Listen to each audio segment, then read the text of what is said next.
Hello guys, നമസ്കാരം. കേരള ക്രിയേച്ചറിലേക്ക് ഏവർക്കും സ്വാഗതം. ഇന്ന് RR വേഴ്സസ് MI മാച്ചാണല്ലോ നടന്നത്. RR ഇതാ പ്ലേ ഓഫിലേക്ക് കയറിയിരിക്കുന്നു. 30 റൺസോട് കൂടിയുള്ള വിജയമാണ് RR കരസ്ഥമാക്കിയത്.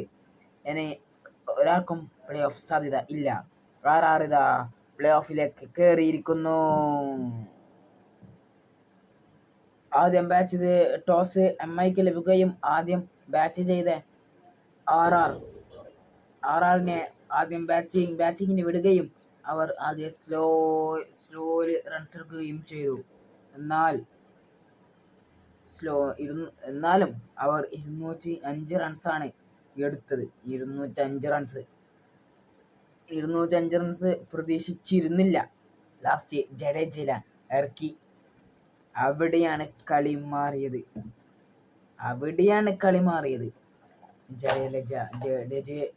ജഡേജനെ ഇറക്കിയപ്പോഴാണ് കളി ശരിക്കും RRന്റെ പക്കലെത്തിയത്. കഴിഞ്ഞ കളിയെല്ലാം കണ്ടതാണല്ലോ. ചേസിങ്ങിൽ RR കിടിലൻ ചേസിങ് ആയിരുന്നു. ജയ്സ്വാൾ നല്ലോണം അടിക്കാൻ ശ്രമിച്ചെങ്കിലും നടന്നില്ല. അദ്ദേഹം വിൽജാക്കിന്റെ ബോളിൽ വിക്കറ്റ് പോവുകയും ചെയ്തു. അദ്ദേഹം 17 ബോളിൽ 27 റൺസാണ് അദ്ദേഹം അടിച്ചത്. 3 സിക്സും 1 4ഉമാണ് അദ്ദേഹം അടിച്ചു കൂട്ടിയത്. സൂര്യവംശി ആകട്ടെ 6 ബോളിൽ 4 റൺസ്. അദ്ദേഹം ആദ്യ ബോൾ തന്നെ 6 മാക്സിമയിലേക്ക് അടിക്കാൻ ശ്രമിക്കുകയായിരുന്നു. പക്ഷേ അത് വിൽജാക്സ് എന്നൊരു പോരാളി അത് തടയുകയും ചെയ്തു. അങ്ങനെ അവിടെയാണ് വൈഭവിന്റെ സൂര്യവംശിന്റെ കോൺഫിഡൻസ് നഷ്ടപ്പെട്ടത്. അതിന് ശേഷം അവൻ അടിക്കുന്നില്ല. 6 ബോളിൽ വെറും 4 റൺസ് മാത്രമാണ് വൈഭവ് സ്വന്തമാക്കിയത്. ചുരൽ 26 ബോളിൽ 38. ഇവർ ആദ്യം ഭയങ്കര സ്ലോ ആയിരുന്നു റൺസ്.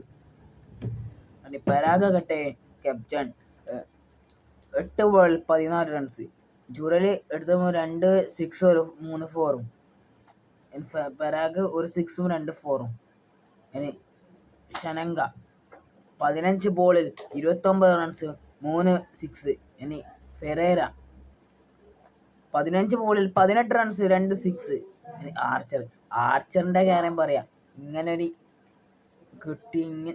ഇവന് ആർച്ചർ ഒരു ബോളറാന്ന് അറിയാലോ. 15 ബോളില് 32 റൺസാണ് അടിച്ചു കൂട്ടിയത്. 3 6ഉം 1 4ഉം. 213 സ്ട്രൈക്കിൽ. ശരിക്കും ആർച്ചറാണ് കളിയിലെ മുന്നോട്ട് കൊണ്ടുപോയത്. എവിടുന്ന് കെട്ടി ആർച്ചറിന് അടി! എന്താ അടി അല്ലേ ആർച്ചറല്ല. 3 6ആണ്. 6 ബോളിൽ 5. ജഡേജ 11 ബോളിൽ 19 റൺസ്. ജഡേജ 3 4 അടിച്ചു കേട്ടോ. ബർഗറായിട്ട്. പിന്നെ RRന്റെ ബോളറെല്ലാം മികച്ച പെർഫോമൻസാണ്. 3 ബോളിൽ 10 റൺസ് 1 6ഉം. 333 സ്ട്രൈക്കിൽ. വാവ്! ആദ്യം ഇവർ 205 എത്തുമെന്ന് പ്രതീക്ഷ ഉണ്ടായിട്ടില്ല. ഇവർ 200 എത്തുമെന്ന് ഒരു പ്രതീക്ഷ ഉണ്ടായിരുന്നില്ല.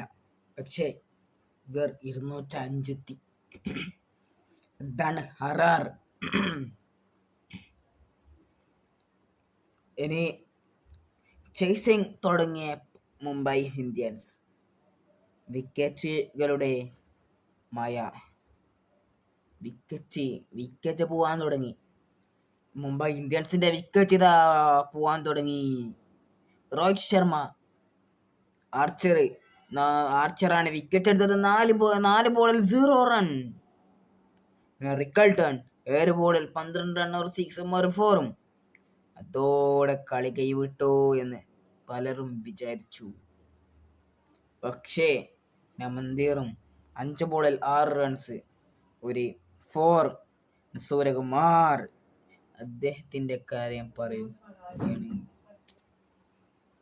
സൂര്യകുമാർ ഇന്ന് കിടിലൻ ഫോമായിരുന്നു. അദ്ദേഹം 42 ബോളിൽ 60 റൺസ്.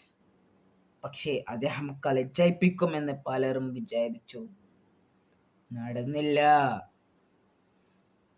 ബർഗർ വിക്കറ്റ് ഇങ്ങനെ എന്താ പറയല്, ഡയറക്റ്റ് അടിക്കാൻ നോക്കിയതാ, സ്ട്രെയിറ്റ് ആയിട്ട് ഫോർ ബൗണ്ടറിയിലേക്ക്.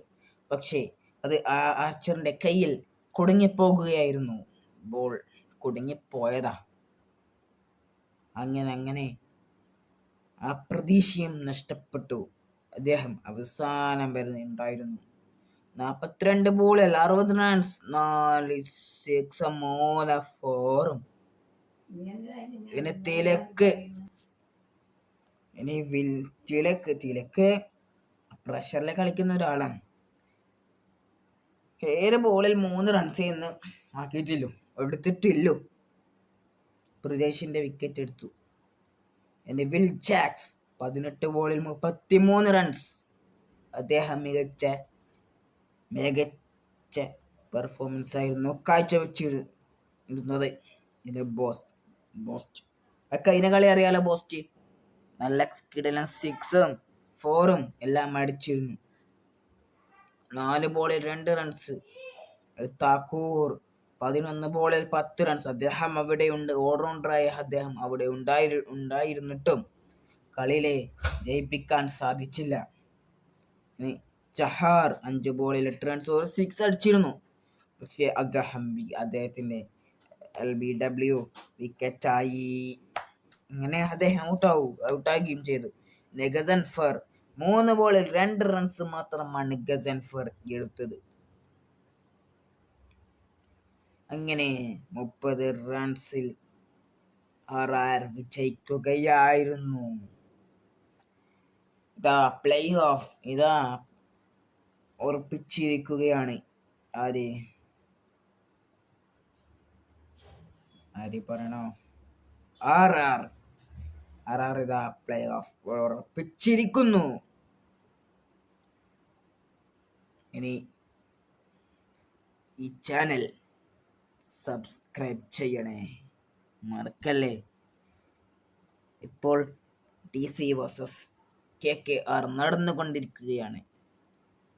ഇന്നത്തെ കളി വെച്ച് നോക്കുമ്പോൾ DC തോൽക്കാനാണ് ചാൻസ് കൂടുതൽ. സബ്സ്ക്രൈബ് ചെയ്യണേ.